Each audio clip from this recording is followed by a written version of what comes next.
Has Humphrey continued to stay okay on track after his health scare we were talking about with his top brain thing deflating? Humphrey is 100% back to normal. His top brain thing, his nuchal hump is the proper term, I think, colloquially known as his coke, I think is how you properly pronounce it, so it's K-O-K. I'm not wearing the jumper, but we like to say his cock. His cock is fine. His cock was slightly deflated, which happens to us all, it's no big deal. His cock is now fully inflated again and back to normal. It is...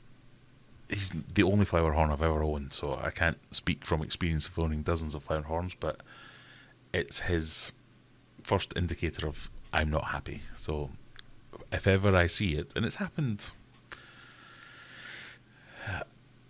3 or 4 times at least where it's happened, and a couple of times it's been water quality, so I've not kept on top of the water changes. He's a big fish. He poops and craps more than you think.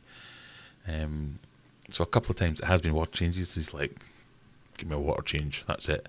A couple of times it has been, or one time I'm pretty sure, because I think I saw it happening, he smashed. He's just went 100 mile an hour, smashed himself into the side of the tank. And you could tell he was a bit like, oh God, why did I do that? That really hurt. Ow. And he sulked for a bit, and then his cock deflated, and he just needed time. So water quality, do a big water change, straight back up again. Smashed his head in, give him a bit of time, straight back up again. There's only been once, I think, where I couldn't tell what it was, where it went down a bit and I tested the water and the water was fine. I didn't see him do anything to injure himself, but that doesn't mean he didn't do it in the middle of the night or something like that, so maybe that's what happened. But my theory is, if in doubt, do a massive water change, and that usually sorts it out. So he has, like I say, he's had his cock deflated. He's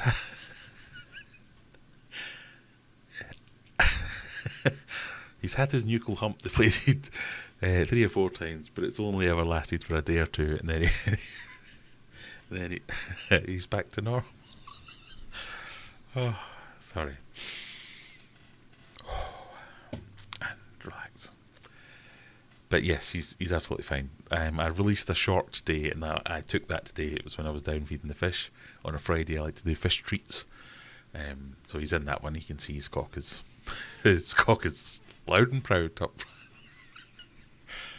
Oh, how old am I?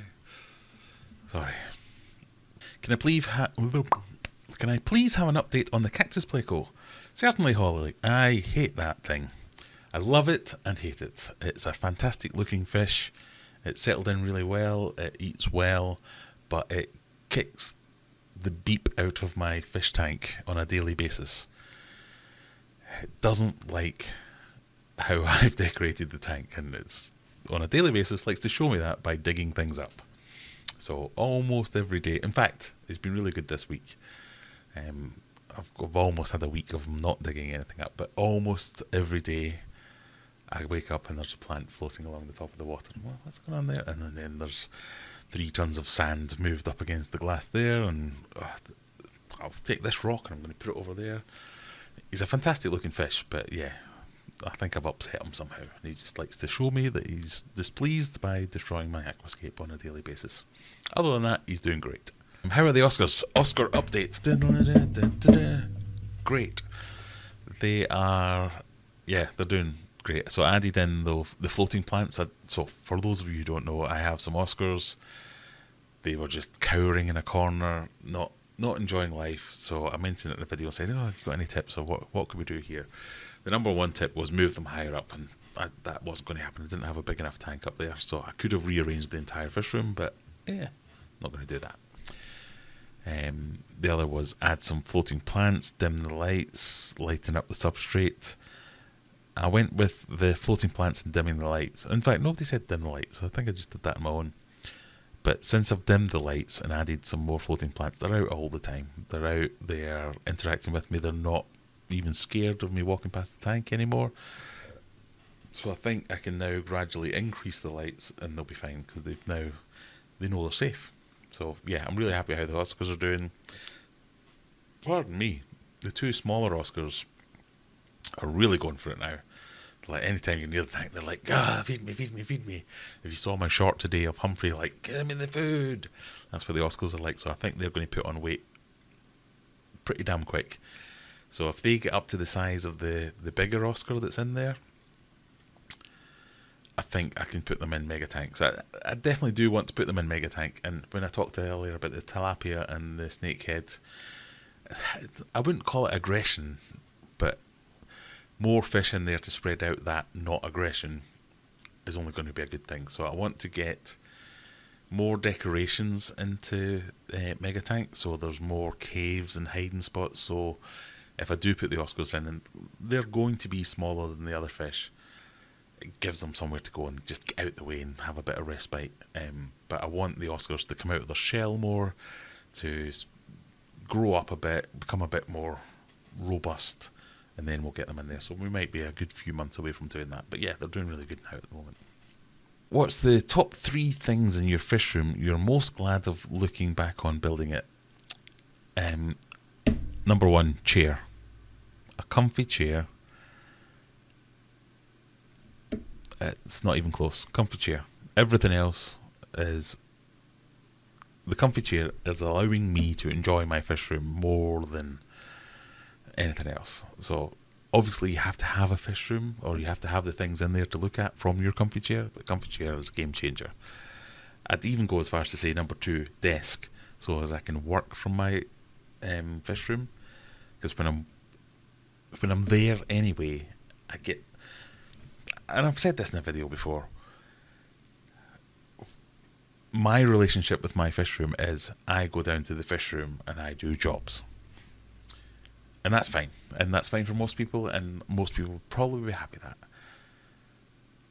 When I get to go down to my fish room to do something else, and I just be in my fish room, I go down there to do my actual job. So I set up a desk, took my laptop down there, took my extra screen down there, did my job from the fish room. Just being in the fish room, not doing jobs, enjoying it more. My job, I don't know if it's specific to my job, but my job is conference call after conference call after conference call, meeting, occasionally a bit of writing, meeting, occasionally a bit of actual work. Being able to take the headset off and go, oh God, you bunch of idiots, and just look over there and enjoy my tank, and look over there and enjoy my tank. Or be on a conference call going, oh, I'm so bored. Well, I can look at that tank and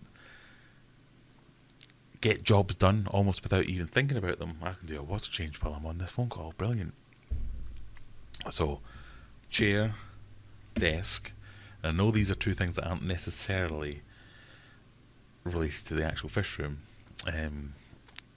Third after that, so far it's probably my HMA filter or something like that. Something that I don't have to fanny about putting chemicals in the water. I can just do a water change and get it over and done with. When I eventually get around to making my automatic water change system, that will probably be that in third place, but I'll go with that for my top 3.